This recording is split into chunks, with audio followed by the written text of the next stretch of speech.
Hello students, Praveen பூர்வார்த்தில் Tamil paper பார்த்துக்கிட்டு இருக்கோம். செகண்ட் யூனிட்டில் 20 மார்க்கு. அதில் ஒன்று பார்த்துட்டோம், இன்னொன்று தமிழில் புதினங்கள் இம்பார்ட்டண்ட். ஸ்டூடெண்ட் இது நல்லா படிச்சுக்கோங்க, இது கண்டிப்பாக உங்களுக்கு வரும். இது நல்லா படிச்சுக்கோங்க. தமிழில் புதினங்கள் இதை பார்க்கலாமா? வாழ்வில் நாம் பல்வேறு மக்களை காண்கிறோம். நம்ம பலதரப்பட்ட மக்களை நம்ம வாழ்க்கையில் சந்திக்கிறோம். ஒவ்வொருவரும் ஒவ்வொரு வகையில் தனித்து விளங்குகின்றனர். ஒவ்வொரு மாதிரி இருப்பாங்க, எல்லாரும் ஒரே மாதிரி இருக்கிறது இல்லை இல்லையா? அவரவர்க்கென்று வாழ்க்கை போராட்டங்களும் இன்ப துன்பங்களும் உள்ளன. பிறரது வாழ்வு போராட்டத்தை அறிய ஒவ்வொரு மனிதனும் ஆவல் உள்ளவனாக இருக்கின்றான். அதில் சுவையும் காண்கின்றான். அச்சுவையினை அளிப்பவையே நாவல்கள் எனலாம். புதினங்கள்னா நாவல்கள், கதைகள், சிறுகதைகள், பெரிய கதைகள், புதினங்கள், நாவல்கள். அதாவது தமிழில் புதினங்கள் அந்த தலைப்பு. நாவல்கள் அனுபவம் தான் நாவல்கள் அப்படின்னு சொல்கிறாரு. மக்களின் பலதரப்பட்ட வாழ்க்கையில் நடைபெறும் சம்பவங்களை தொகுத்து சுவைபட எழுதுறது தான் நாவல். பக்தி காலம், இலக்கிய காலம் போன்று இந்நூற்றாண்டினை நாவல் காலம் என கூறலாம். பக்தி காலத்தில் எப்படி ராமாயணம், மகாபாரதம் எல்லாம் வந்தது. இலக்கிய காலங்களில் பலவிதமான இலக்கியங்கள் வந்தது. அதாவது என்ன 10 பாட்டு, 8 தொகை, புறநானூறு, அகநானூறு, இந்த மாதிரி பல இலக்கியங்கள் வந்தது.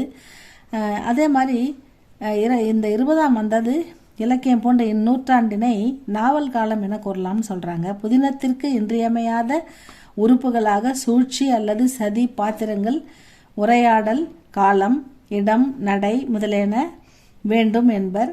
சந்தர்ப்பங்கள், திருப்பங்கள் இவை இரண்டும் புதினத்தின் இரு கண்கள் எனலாம். ஏன்னா ஒரு டேர்னிங் பாயிண்ட் இருக்கணும், ஒரு சஸ்பென்ஸ் இருக்கணும், அதில் ஒரு புதிய திருப்பங்கள் இருக்கணும், நல்ல நல்ல நல்ல சந்தர்ப்பங்கள் ஏற்படணும். இந்த மாதிரிலாம் பார்க்குறதுக்கு படிக்கிறதுக்கு ஒரு சுவையாக இருக்கணும் இல்லையா? அதுக்காக தான் நல்ல எளிமையாக புரியறதுக்கு உரையாடல்கள் இருக்கணும். எல்லாமே இலக்கிய நயத்தோடு இருந்தால் எல்லாருக்கும் இலக்கியம் தெரியாது இல்லையா? அதனால் எல்லாமே எளிமையான பாத்திரங்கள், அந்த பாத்திரங்களின் உரையாடல்கள் எல்லாம் நமக்கு புரிகிற மாதிரி இருக்கணும். அப்போ அதுதான் சொல்ல வராங்க. அதாவது என்னென்னா சூழ்ச்சி, அந்த இன்றியமையாத உறுப்புகளாக சூழ்ச்சி அல்லது சதி பாத்திரங்கள், உரையாடல் காலம், இடம், உரையாடல், அப்புறம் காலம், இடம், நடை முதலியன வேண்டும் என்பர். சந்தர்ப்பங்கள், திருப்பங்கள் இவை இரண்டும் புதினத்தின் இரு கண்கள் எனலாம். வேதநாயகம் பிள்ளை எழுதிய பிரதாப முதலியார் சரித்திரம் என்பதே தமிழில் தோன்றிய முதல் நாவலாகும். முதல் நாவல் எது? வேதநாயகம் பிள்ளை முதலியார் எழுதிய பிரதாப முதலியார் சரித்திரம். இதுதான் அவர் எழுதிய முதல் நாவல். இன்றைய தமிழ் நாவல் வளர்ச்சிக்கு பெரிதும் வித்திட்டவர் கல்கி எனலாம். கல்கி தான் முதல்ல எழுத ஆரம்பிச்சிருக்காரு. இவர் விடுதலை இயக்கத்தை அடிப்படையாக கொண்ட நாவல்கள், சரித்திர நாவல்கள், சமூக நாவல்கள் முதலான பல்வேறு நாவல்கள் எழுதி வெற்றி கண்டவர். மேலும் நாவலை தொடர்கதையாக்கி பல்லாயிரம் வாசகர்களையும் தோற்றுவித்தார். தொடர்கதைன்னா தொடர்ந்து படிச்சுக்கிட்டே இருப்பாங்க. அதனால் நிறைய ஆயிரக்கணக்கான வாசகர்கள் அதை விரும்பி அடுத்தது என்ன வரும்னு படிச்சுக்கிட்டே இருப்பாங்க. அந்த விதத்தில் கல்கி ஒரு சிறந்த எழுத்தாளர். அவர் அரசியல் கதைகள், அதாவது தேசப்பற்று உள்ள கதைகளும் எழுதியிருக்காரு. இந்திய ஒரு விடுதலை இயக்கத்தை முன்னிட்டு. அதுக்கப்புறம் நாவல்கள், சரித்திர நாவல்கள், சமூக நாவல்கள், சரித்திர நாவல்கள், சமூகத்தில் நடைபெறும் அவலங்களை எல்லாம் எழுதியிருப்பார். சரித்திர நாவல்களும் எழுதியிருப்பார் அப்படின்னு சொல்கிறாங்க. அதனால் நல்ல அற்புதமான ஒரு எழுத்தாளர். வரலாற்று புதினங்கள், இதில் வரலாற்று புதினங்கள் பார்க்கலாம். வரலாற்று கதைகள்: கல்கியின் பொன்னியின் செல்வன், சிவகாமியின் சபதம், பார்த்திபன் கனவு, இதெல்லாம் கல்கி எழுதின வரலாற்று புதினங்கள், வரலாற்று கதைகள். ஜெகத் சிற்பியின் பத்தினி கோட்டம்,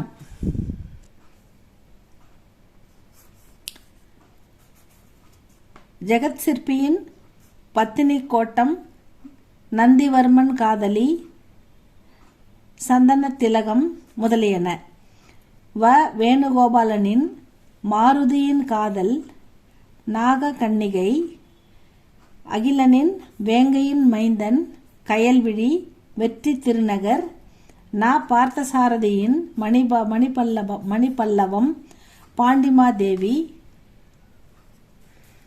சாண்டில்யனின் கடல்புறா, மலைவாசல், யவனராணி, ஜீவபூமி, மன்னன் மகள், கன்னிமாடம். அரு ராமநாதனின் வீரபாண்டியன் மனைவி, விக்கிரமனின் நந்திபுரத்து நாயகி, சோமுவின் வெண்ணிலவு பெண்ணரசி, கோவி மணிசேகரனின் மயிலிறகு, வெற்றி திருமகள் முதலியன வரலாற்று நவீனங்களுள் குறிப்பிடத்தக்கவையாகும்.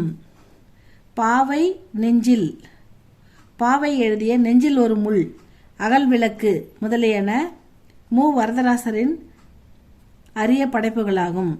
பாவை, நெஞ்சில் ஒரு முள், அகல்விளக்கு முதலியன மு. வரதராசனாரின் அரிய படைப்புகளாகும். அகிலனது பெண் என்னும் நாவல் கலைமகள் பரிசு பெற்றதாகும். நா. பார்த்தசாரதியின் குறிஞ்சி மலர் என்னும் சமூக நாவல் பெருமளவில் வாசகர்களை கொண்ட ஒன்றாகும். நாரண துரைக்கண்ணனின் உயிரோவியம், நான் ஏன் பெண்ணாய் பிறந்தேன் முதலியனவும், ர. கி. ரங்கராஜனின் படகு வீடு, சங்கரராமின் மண்ணாசை முதலியனவும் சிறந்த சமூக நாவல்களாக கூறலாம்.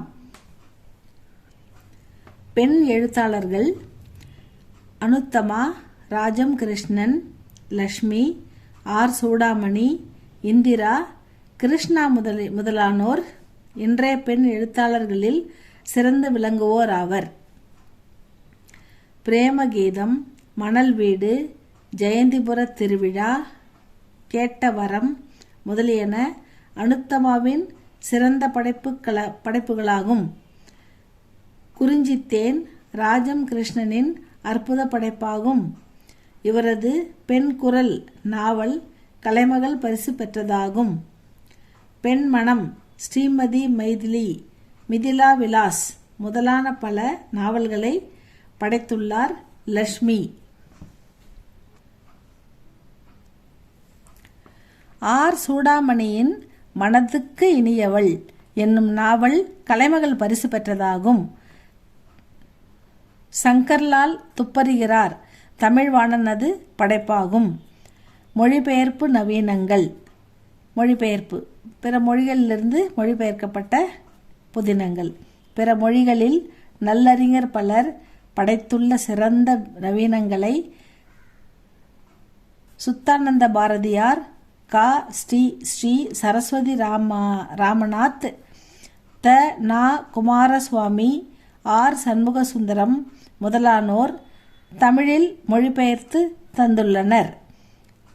டால்ஸ்டாய், தாகூர், பங்கிம் சந்திரா, சரத் சந்திரர், காண்டேகர், பகவதி சரண்வர்மா, மாஸ்தி வெங்கடேச ஐயங்கார் முதலானோரின் அரிய படைப்புகள் தமிழில் வெளிவந்துள்ளன. இது கொஞ்சம் பெருசாக தான் இருக்குது, கஷ்டமாக தான் இருக்குது ஸ்டூடெண்ட்ஸ். அவ்வளோதான். இது தமிழில் புதினங்கள். யார் யார் எழுதியிருக்காங்க, என்னென்ன எழுதியிருக்காங்கன்றதெல்லாம் கொஞ்சம் ஞாபகம் வச்சுக்கிறது கஷ்டம்தான். இதுக்கு அடுத்து மூணாவதாக ஒரு இம்பார்ட்டண்ட் பார்த்து போடுவோம் ஸ்டூடெண்ட்ஸ். படித்து பாருங்கள். ஏன்னா இவ்வளோ ஞாபகம் வச்சு எழுதுனா 20 மார்க்கு. பாருங்கள், பிடிச்சிருந்தால் லைக் பண்ணுங்கள், ஷேர் பண்ணுங்கள், சப்ஸ்கிரைப் பண்ணுங்கள் ஸ்டூடெண்ட்ஸ். தேங்க்யூ ஃபார் வாட்சிங்.